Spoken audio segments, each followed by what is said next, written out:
Good morning, guys. How you all doing? Give your teacher a thumbs up if you're feeling really good, or from sideways. You might be feeling a bit bleh. It's the end of the week, but you've got a really exciting Friday, lots and lots of things to do, and you can get through it and have a lovely, lovely day, because at Winchon there's always fun, exciting stuff to do. You've got your mates sat around you. You've got a lovely school, you've got fantastic teachers. You are so, so lucky. And it's taking that mindful moment like we've done before to think of things that we are absolutely grateful for, that we think are really, really good. So I'm going to do that. I'm going to do that now.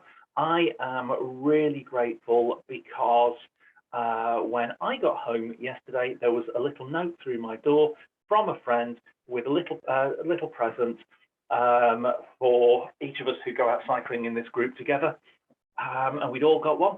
I thought that was really lovely because my friend was thinking about me. So have a think, stop for a minute, okay, and think of something that you are really grateful for, and then share them with your teachers, with your friends. Could be your mates in schools, could be something at home, could be a pet. Could be the fact that your next lesson is history and you're really looking forward to learning about the Greeks. Lots of different things. Okay, so we've had that mindful moment. All of the Year 6 children, you've got those citizenship cards to sign. You have all had a mindful moment to get those signed. Right, there's been so much stuff around and about the Jubilee. Next week, we are going to be celebrating the Queen's Platinum Jubilee in school, and there's going to be lots of Jubilee themed stuff going on. On Friday, we're going to ask you to come in wearing red or white or blue. No football kits, please, because we're going to keep it as plain as possible so that we've got our Union flag colours. Okay, but today I'm going to read you a book. It's a book by Michael Morpurgo. Now, I bet lots of people have read Michael Morpurgo stories because they're just really, really good. And he's a very, very famous, celebrated author. And it's called There Once Is a Queen. That doesn't sound quite right when we say it, does it? There once is a queen. Tell your teacher, put your hand up if you can work out what's wrong with the grammar in that sentence. That's right. It should be there once was a queen, but actually we can't say was because the queen is still the queen. So there is still Queen Elizabeth on the throne. So we're going to learn a little bit about Queen Elizabeth and her life in assembly today. And we're going to enjoy the absolutely beautiful pictures and just really enjoy another good book. So this book was specially written for the Platinum Jubilee. Okay, and like with some of the things that we've done in school, we've been planting Jubilee wood. There's going to be other things that we will be doing in school to celebrate and commemorate the Jubilee. So there once is a queen. So there once was a little girl, a princess, who never expected to be queen. But then when she was very young, she did become queen, our queen. It was she whose life and work inspired me to sit down and write this story. She's been queen for longer than any other queen or king comes back of this country. All my life, she's been there, been part of the landscape of our lives, a constant and reassuring presence in a rapidly changing and often unsettling world. Written by Michael Morpurgo. Okay. Once upon a time, there was a little girl. One day, they say, she planted a tree with her papa, an oak tree. Quite soon, that tree was higher than she was, and quite soon after that, she discovered she was a princess. She didn't feel like a princess. She'd go and sit on the grass under the branches of her oak tree and was always happy there, just being a girl, not a princess at all. Princesses were in books. Her life was going to be her own story. She loved the countryside, the hills and the trees and the rivers and the animals above everything, all animals, butterflies and beetles, swifts and swallows and hovering hawks. Best of all the animals for her was her beloved horse. But don't whisper that near her corgis. Whenever she went to saddle her horse to go for a ride, she would reach up and lay her hand on his neck, which felt to her like warm velvet. She'd talk to the horse like she talked to no one else. It was her best friend.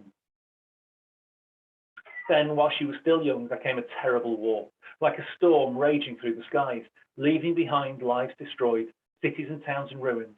And with it, there came over the country a great wave of sadness, and people, wherever they were, whoever they were, just had to carry on somehow, and they did. The news came good and bad, victory and defeat. But for the princess and the people, life and sorrow went on. She put on a uniform like millions of others and mended engines on cars and trucks. She was always good at that. The people tried to be brave. She tried to be brave. Then, on the day when the war was over at last and done and won, the princess went to sit under her tree, the swifts and swallows skimming the air above her, shrieking in their joy. That night, the princess crept out of her palace, which she was not really supposed to do, and danced in the streets in amongst the crowd, and had a fine old time in amongst the people. And no one knew who she was. She was one of them, a girl again, not a princess. But by this time, she'd become quite used to being a princess. She may not have always liked it because people were always looking at her, and that wasn't easy. She knew that sooner or later a princess finds a handsome prince and they get married. She liked that idea anyway, as long as she could choose her prince. And sure enough, sooner rather than later, that's what happened. But she still loved to be alone sometimes, to go riding on a horse, to sit in the grass under her oak tree that grew taller every year, where the branches were spreading out ever wider, ever higher above her head. Here she would still look for butterflies and beetles and swifts and swallows and hovering hawks. Here she could have her time to dream, to be a girl again, think her thoughts, feel the wind on her face. That tree became her thinking tree, her dreaming tree. Here she tried to work out what her life was for and decided that she had to do whatever she could, work as hard as she could to make life better, not for herself, but for the people. She was happier in these young days than she had ever been, and with good reason. As well as being a princess with her handsome prince at her side, she had become the mother of her first child, a little boy. A while later, she was away with her prince, traveling in Africa and seeing in the wild for the first time so many of the wonderful animals she'd seen and loved only in pictures and stories since she was a child. Elephants, giraffes, lions, baboons, and once even a rhinoceros. These were truly the best of times. But while she was away, there came the saddest news of her life. Her dear papa had died suddenly. So now she wasn't a princess anymore, but a queen, and a queen of not just one country, but of lots of countries all over the world. She needed her thinking tree more than ever now. So this little girl, this princess, this wife and mother was crowned queen, in front of a whole family in a great abbey, with the whole world watching on black and white television. With great crowds thronging the streets, cheering her in the rain as she rode back to her palace in her gleaming golden carriage, her handsome prince at her side. There might have been grey clouds in the rain, but for that day at least, the people could forget their troubles. They had a young and beautiful queen with a radiant smile that warmed their hearts. It felt to them like a new age being born, that everything would be better, would be all right. And it was, in so many ways it was. Everywhere people were busy trying to make the best of this new world, a world of new ideas, new inventions, new energy, a time of rebuilding, of festivals and fun, a time for creating books for everyone and making plays in new theatres and making music in new concert halls and clubs, of climbing mountains, running under 4-minute miles if you could, of sailing around the world in yachts. A new day was being born. There were soon more schools and teachers for all the children, and better schools too. This new queen opened many of them herself and visited hundreds of them. There were more nurses and doctors and more hospitals too, for everyone. And in the middle of all this, she had 3 more babies of her own, and as if this wasn't enough, she gathered around her so many corgis, she couldn't even count them. But happy as she was, she still needed to be away from everything and everyone, and have time to remember who she was, and there was only one place to do that, under her thinking tree. From where a blackbird would often sing to her. She loved that. One day under her tree, she thought the thought that stays with her to this day. Never forget, she told herself, everyone matters. Then she spoke it aloud to her corgis. Never let me forget, corgis. Everyone matters. They gave her a look as if to say, who do you think you are, the queen or something? And that was why she loved her corgis so much. And the horses, come to that. To them, she was always that little girl again. And she knew it. But of course, the work went on. She launched ships, opened workplaces, and new towns, and housing estates, shopping centres, and parks and factories. In time, the water was becoming cleaner in the rivers. The air, too, in the cities was soon cleaner to breathe. It was very far from a perfect world, but it was beginning to be a fairer, brighter world. And wherever she went, the people cheered and waved, loving to see her because they knew their young queen cared, that she was doing her very best, working as hard as she could to make it a better, happier world for everyone. And she stopped to talk, to never forget the moment. Anyone she stopped to talk to never forgot the moment, sorry. She went all around the world and treated every country and the people there as one big family. And everywhere, at home and over the seas, the glowing smile went with her, a smile of goodwill, of reconciliation. Queen she was, and is, but seen more and more as the years passed, not as a monarch who rules over them, which she knows she's never been anyway, but more as a mother to them, a grandmother, and now a great-grandmother.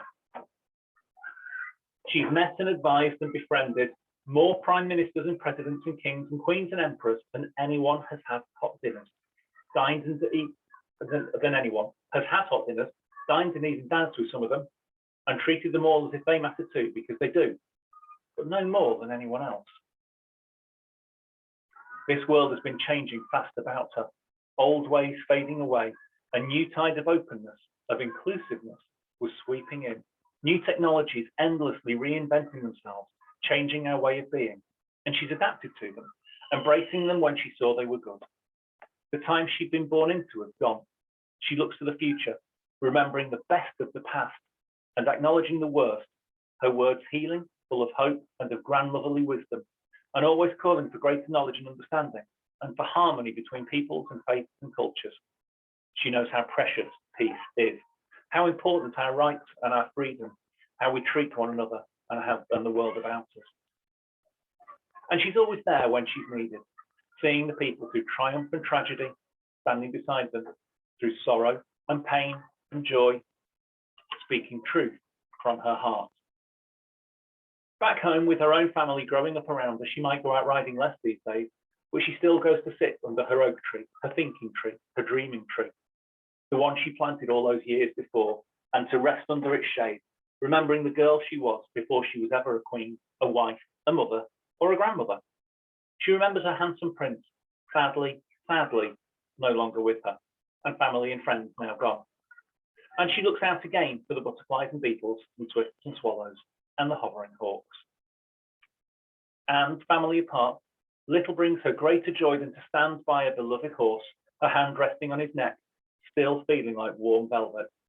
But for goodness sake, don't whisper a word of this to the corgis. They're Pembrokeshire corgis, by the way.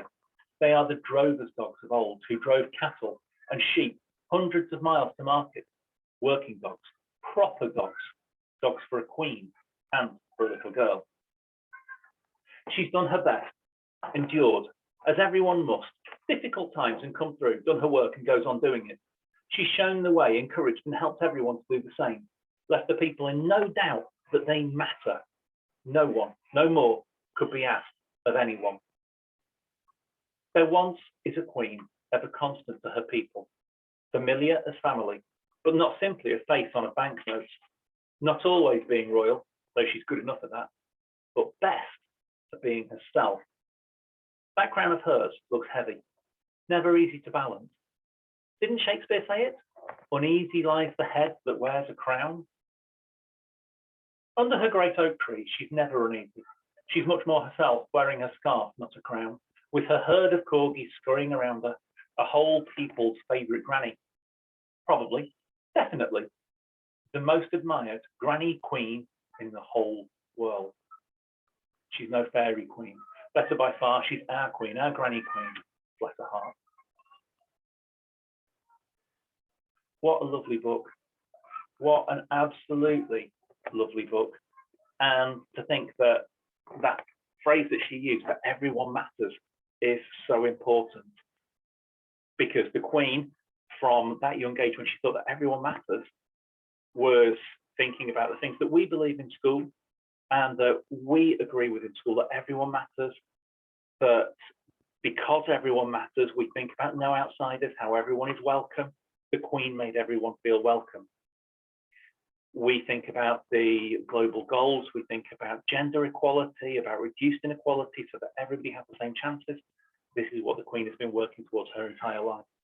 And our Queen has spent her whole life working for the country, working for the people of the country, and thinking that people are so important. Imagine giving up your whole life, spending your whole life doing things for other people. Absolutely incredible. So we're going to be learning a lot more about the Queen over the next week and celebrating